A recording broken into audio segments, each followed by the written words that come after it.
siang Mami Papi, terima kasih sebelumnya untuk Global Art Metro Broadway.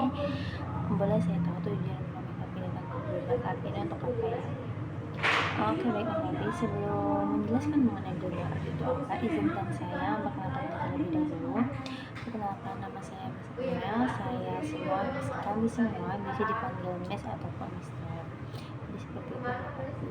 Untuk penjelasan mengenai Global Art, saya akan menjelaskan terlebih dahulu melalui historinya. Jadi, Global Art itu merupakan perusahaan franchise yang siapapun bisa memiliki perusahaan tersebut jika membeli franchise-nya. Dan Global Art itu pertama kali didirikan oleh founder kita, yaitu Mr. Mahirgo pada tahun 1999 di Malaysia. Dan untuk saat ini kita sudah ada di 23 negara dengan lebih dari 600 cabang. Lalu untuk di Indonesia kita sudah ada sejak 2004 dan saat ini kita sudah ada lebih dari 100 cabang di Indonesia. Jadi untuk Indonesia kita tuh sudah berdiri sejak 27 tahun ya. Tapi selanjutnya mengenai Global Art itu secara luasnya yaitu pendidikan non formal, yang dimana kita tuh menggunakan pendidikan otak kanan dengan pendekatan media art 2 dimensi dan 3 dimensi. Jadi seperti itu Papi. Dan di Global Art ini kita pendidikan otak kanannya itu tujuannya untuk meningkatkan fokus pada anak, meningkatkan kepercayaan kepada anak, serta memberikan stress release pada anak.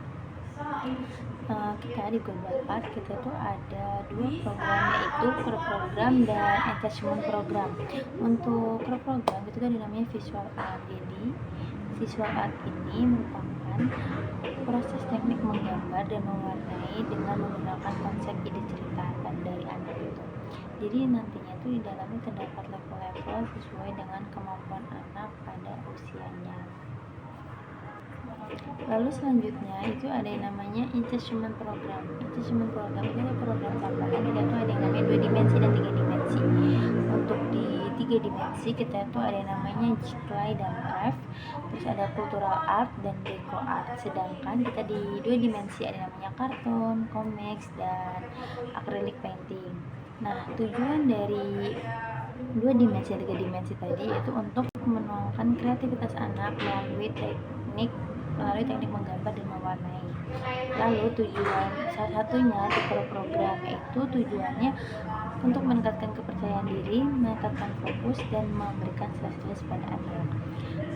Kita itu di Global Art merupakan les kreativitas. Jadi kita itu tidak hanya menggambar saja, tapi lalu selanjutnya itu ada perbedaan les menggambar di luar dengan les menggambar di Global Art. Mungkin Papi tahunya itu les di Global Art itu sama saja dengan les menggambar di luar, yaitu hanya menggambar saja. Padahal kita itu berbeda dengan les menggambar di luar.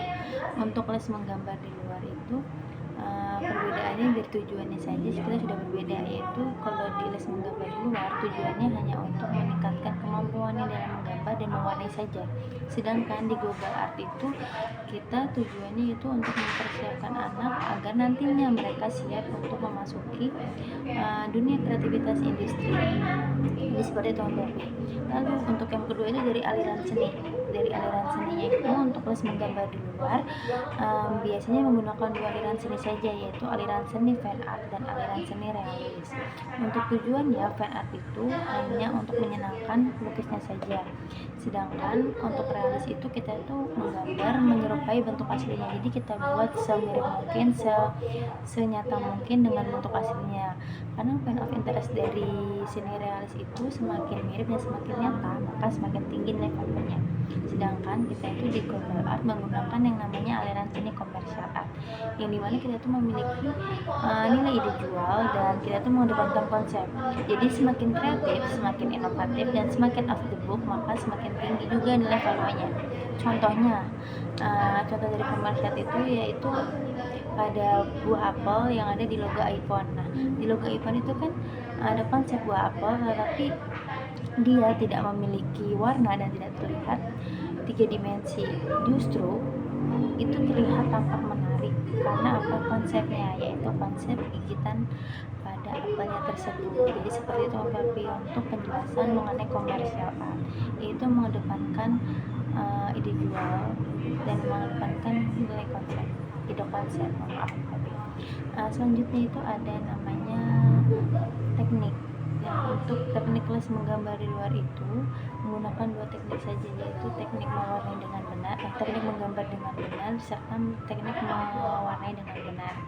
Sedangkan kita di global itu menggunakan 4 teknik, yaitu teknik penarikan konsep, teknik layering, teknik menggambar dengan benar, dan teknik mewarnai dengan benar. Untuk penjelasannya mengenai teknik penarikan konsep, yaitu kita tuh bagi menjadi 2 metode. Jadi yang pertama itu tokoh utama itu mau dijadikan apa sih sebenarnya. Jadi untuk tokoh utamanya itu kalau di global art kita buat seinovatif mungkin, kita buat sekreatif mungkin, kita buat se-out of the book mungkin, maka nantinya juga semakin tinggi levelnya. Jadi yang tidak ada di dunia itu bisa kita gambarkan di global art asal mereka memiliki nilai yang positif dan alasan yang jelas.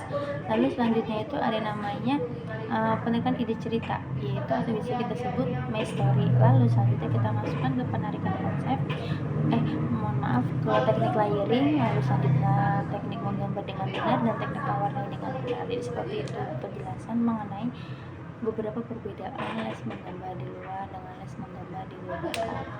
Selanjutnya itu mungkin, tapi jika masih memiliki banyak waktu, izinkan saya menjelaskan mengenai pendidikan otak kanan.